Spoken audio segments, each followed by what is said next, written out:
2012 पासून दादांच्या हाताला म्हणावं का बोटाला म्हणावं, बोटालाच धरून राष्ट्रवादी काँग्रेस पार्टीच्या दादांच्या पाठीमागे निघालो.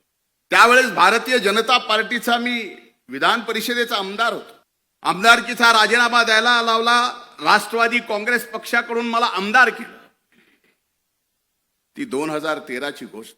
2014ला महाराष्ट्रात विधानसभेच्या निवडणुका झाल्या आणि आपलं आघाडीचं त्यावेळेसचं सरकार फार फरकाने पडलं आणि त्यावेळेसच्या भारतीय जनता पार्टीच्या सरकार आला.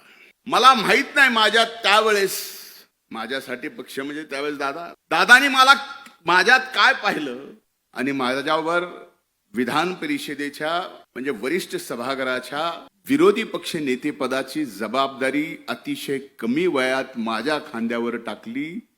दादा म्हणूनच हा धनंजय मुंडे अजित पर्वच्या नवसंकल्पाच्या या शिबिरात एकदा विरोधी पक्ष नेता म्हणून, 5 वर्षात 2दा मंत्री म्हणून आणि पुन्हा सरकार आले म्हणून तिसऱ्यांदा मंत्री म्हणून या ठिकाणी ताठ मानानं उभं राहून बोलू शकतो.